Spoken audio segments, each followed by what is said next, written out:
Hey everybody, it's Tripl-L, and now it is time to talk My Hero Academia Chapter 191.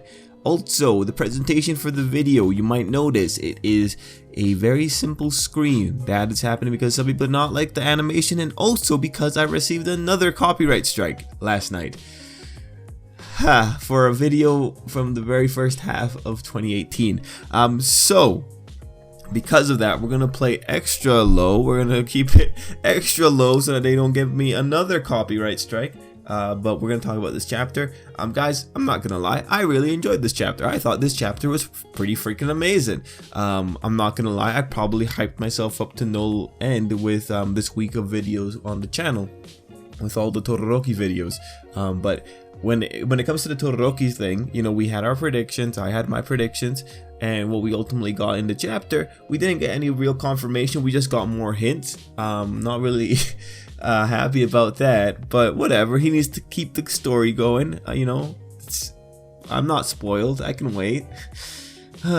Anyway, the Todoroki stuff is pretty interesting. But before that, we got awesome stuff. We got a confirmation on betrayal, and we have some more information about something that the League is doing. Or rather, some weird little things that the League has going on that I want to talk about before we get into the Todoroki stuff, because the Todoroki stuff is loaded. So, before that, let's start with acknowledging just general things like Dabi was there. Dabi tried to kill them, or he rushed in. It looks like he probably would have tried to kill Hawks if the opportunity presented itself, I think. But we had the heroes saved because of the intervention of I think number 5. I think she was number 5. Mukuro, the rabbit girl. Now originally in the prediction video, I thought, okay, like possibly like the chance of Dabi getting away from there was gonna be pretty slim unless he had something like the Twice clone going on.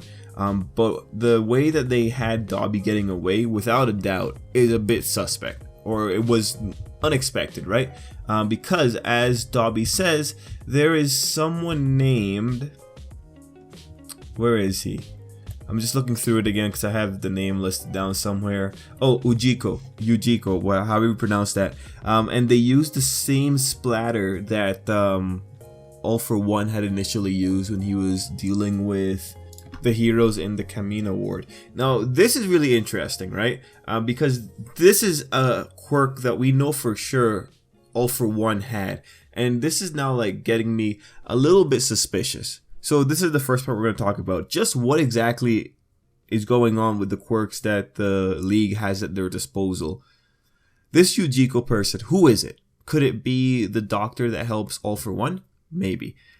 Could it be a new character altogether? Also very likely. Now, why is the quirk in 2 places at once? Is the first big question. And something that this thing confirms something that I think was interesting. The high end in one of the previous chapters, and I remember noting it in a video, the high end had muscle fibers wrapping around it, or had muscle fibers moving in the air when it was fighting Endeavor. Those muscle fibers looked a lot like Muscular's quirk, and now we're seeing another quirk that we've seen used by All For One before. I have to wonder, what if All For One doesn't have to fully steal quirks? What if he can copy them? And like this would lend credits to some other little theories that are going around when it comes to All For One's kids. But just going back with that idea, what if All For One, like if you think about the way that UA trains kids such that their quirks can become so ridiculously strong, like you think about the best example of this as Sun-Eater. Sun-Eater's quirk started off as a simple, he eats something, he's able to replicate it in his body, right? We know that from his UA training, he had developed his quirk to points such that he can replicate the body and enlarge it. He can replicate multiple parts of different animals all at once instead of just one part. We know that he can make it into a chimera. Those are like aspects that he upgraded with his quirk with training. I'm trying to think of other people that have done good training with their quirks, but I can't really think of anyone in particular that is as impressive as Sun-Eater. But anyway, we have that. what if All For One's quirk could get trained to a point such that he can copy things instead of just flat out stealing them? It'd be interesting. Another thing that should be noted is that All For One had gone on record saying that he lost the majority of his quirks. Like he burnt through his supply of quirks when he had his fight with All Might the first time, because he mentioned having to like build up his collection again. That's a really interesting thing, and like, you know, it's still vague. Like you could say like, well, no, he lost it because of the reset, like because he pretty much got killed and he had to like regrow his body from scratch. Maybe that's why he lost it. But it's like, I don't know, it's interesting. I would love to hear your ideas there. Well, that's like one really interesting thing, the presence of these extra quirks. Who has it? Like, you know, there's also a possibility, what if All For One passed on the All For One quirk to Shigaraki? We know All For One can jam quirks into other people. What if All For One passed on that quirk to someone else? And what we ended up seeing with All For One when he was fighting All Might was that he had the vestiges of All For One left. Remember, All Might's quirk, or sorry, the inheritance component of One For All and All For One's quirk, those quirks are brother quirks. They have some similarities, right? All Might's biggest similarity when it comes to that quirk is that he can force a quirk into someone else by force, right?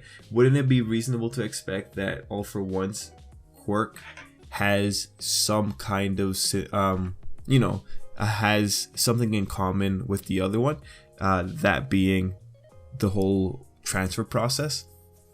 I do wonder. I wonder if that's a thing. But yeah, it's interesting. It's definitely interesting, and I don't recall that name Yujiko, so I think this is a new name. That said, that's pretty interesting. That's a pretty interesting. That makes another wrinkle. So already another great win for the Academia author. He could have made something. He could have made something safer, like a twice clone, but he went in for a teleportation quirk that, by our understanding, shouldn't be around in this present time.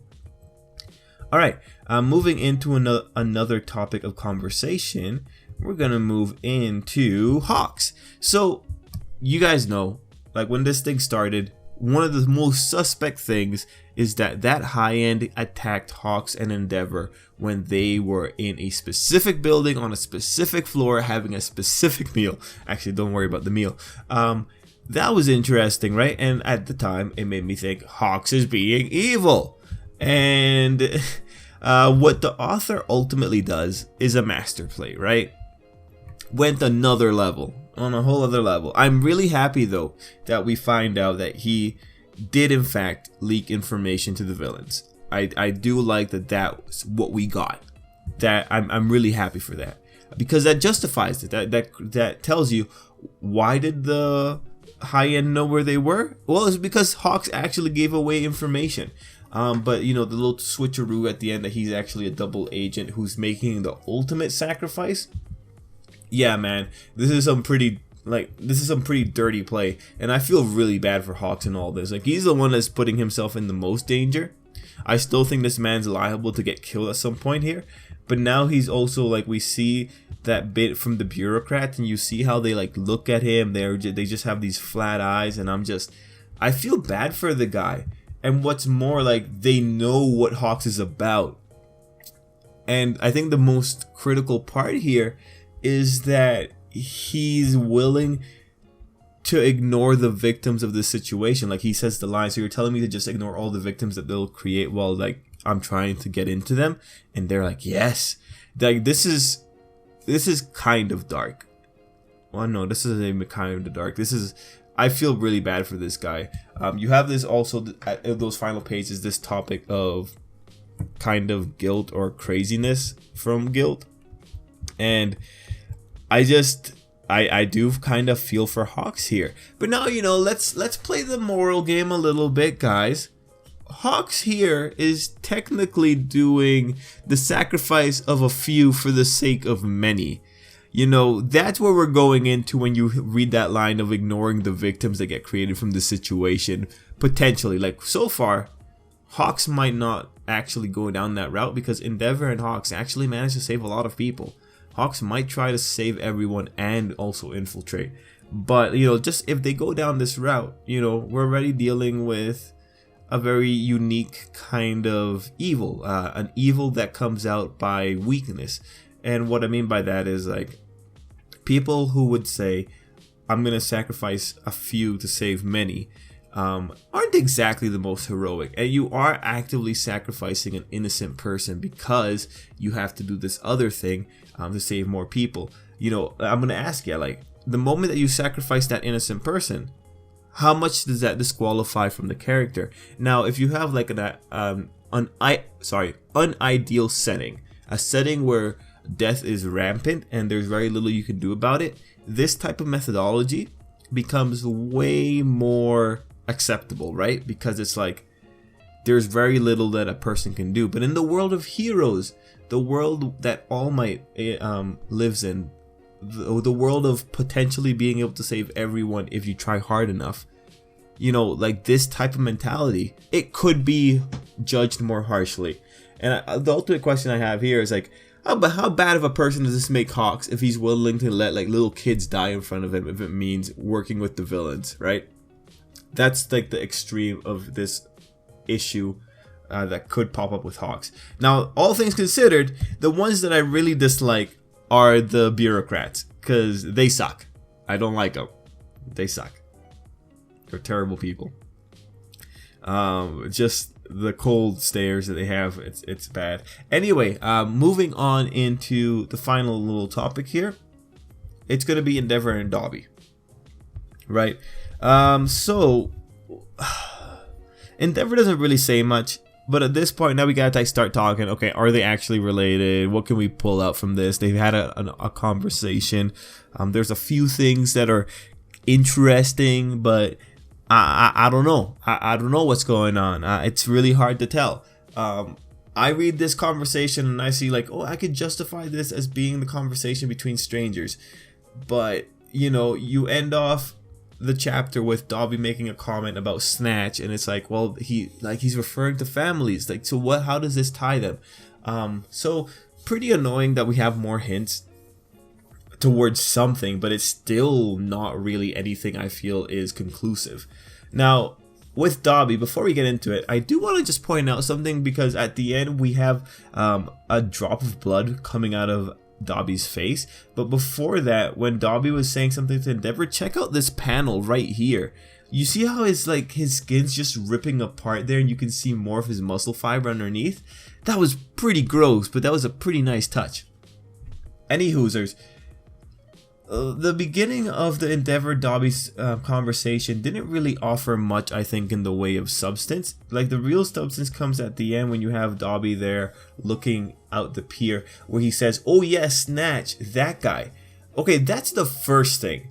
Dabi actually forgot Snatch. Like, when you saw him replying to Endeavor at the beginning, you would have thought, oh hey, yeah, Dabi's just trolling Endeavor. He's just like, oh yeah, who's that? Like, you know, he has to play a tough guy.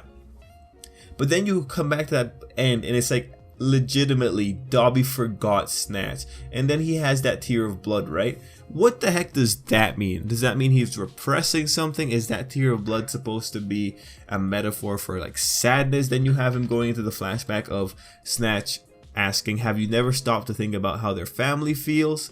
And then you have Dabi saying, I thought so hard about it, I went crazy. And like, you know, that already right there is a parallel potentially to the Todoroki family. Like, he felt so bad, he thought so hard about how the Todoroki family feels that he went crazy about it. You know, it opens up just, it's so vague where that line is being directed towards that it makes it kind of hard to talk about it. So like, you have to start talking in potentials instead of one track of what it could actually be. And so in that case, is Dabi crazy? Yes. Yes, there should be no there should be no question that Dabi's crazy. The man cremates people in alleyways. The man killed a hero, like locked him in a little bubble and burnt him alive. The man forgot the guy and then has a tear of blood when he remembers him. No, doesn't matter. That's crazy. He's repressing shit. Like, his mind is doing some mental gymnastics. The guy's gone off the deep end. And he even admits at the end. But the thing is, what does that line ultimately mean? Does the "he went crazy about it" refer to him thinking about the Todoroki family and that just drove him to insanity? Or is he talking about general guilt about killing people? Which of those two things is it? And mind you, I'm reading a specific translation. These kind of lines are kind of lines that you need to look across 3 translations to fully understand what they mean. Because if someone interpreted that line wrong, we have potentially a drastically different meaning for what that could be.